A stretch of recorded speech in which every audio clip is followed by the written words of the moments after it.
Can you transplant garlic that's already sprouted in Kentucky? And why would you? Well, today I'm getting ready to transplant this garlic.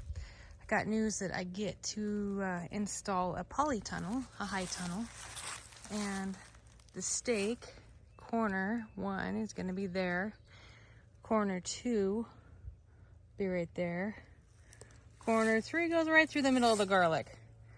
So I had not planned on it before, so I'm moving it.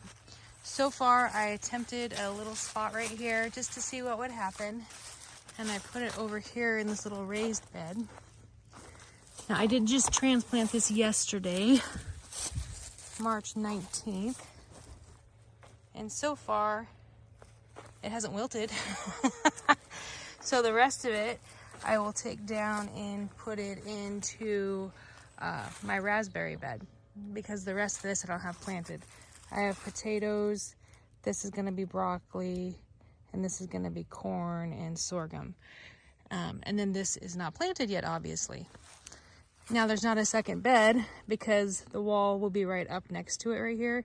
And I don't think I could get the tractor in there right now and do everything I need to do to get the bed in. So what I will do is, I couldn't find any other content on if you could transplant garlic. I saw lots of people try it, but nobody's followed up. So I'm gonna keep following up on this series, and we'll see if this transplants well or not. So I'll go through some steps here and what I'm doing. Now originally I planted this garlic in November here in Kentucky, Zone 7, like you're supposed to, seed garlic. I got it from bobettesgarlic.com. Shout out to a local grower. So I built this bed up in a raised bed mound, and I amended the soil. So what I'm going to try to do, Kentucky has a lot of clay, so you have to amend the soil. So I'm going to try to dig down about 3 or 4 inches and keep the roots intact. So I'll put the phone down for a sec and then video that. Okay, so I cleaned the leaves off, which was my mulch for the winter. And I'm going to try to get down here. Where's my shovel? There it is. Down here about 3 or 4 inches under that. So I can keep that bulb and dirt intact as much as I possibly can. Did that seem to lift okay? Let's take a look at the back side. Okay, now I'm not going to try to shake off any of that dirt. I'm going to leave the roots as is. Okay, this one did not come out in the dirt. It just came out like that because the soil is so loose right now. So we're going to transplant it anyway and see what happens.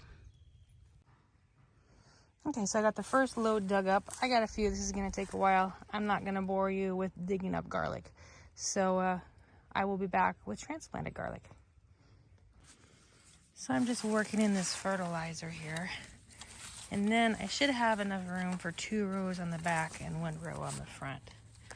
I want to make sure it's deep enough. I think from the research I've done is that the garlic will not be too happy with the transplanting.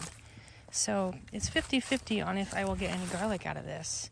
Like I said, I can't find any other information on people that follow up. So I'll keep following up and show you what's happening along the way.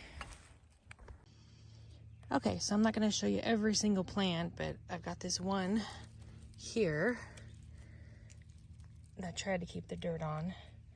And then the planter dirt's about that high. So I'm going to fill those in, and then I'll show you the bed afterwards. It's probably about 4 inches deep, about 4 inches from the side of the bed. Okay. The garlic's transplanted into the raised bed. I got 1 row in the front, and I had enough room for 2 rows in the back. They were fertilized. I moved as much dirt with each transplant as I could. Last step I'm going to do is water thoroughly. And I have a shade cloth over there. It's actually just insect netting. It's going to serve 2 purposes for me. One is the deer are eating the tops off my raspberries. 2, it'll provide a little bit of protection for the garlic from the sun and the hard rain we get here in Kentucky. So I'm going to water this, put that shade cloth on, and then I'll write a little blog post up on it on bloomandpeck.com so you guys can follow along and see what really happens. Good, bad, in between. I'll post it. You need to know what's really going on, and I just couldn't find this information. So I hope it helps you.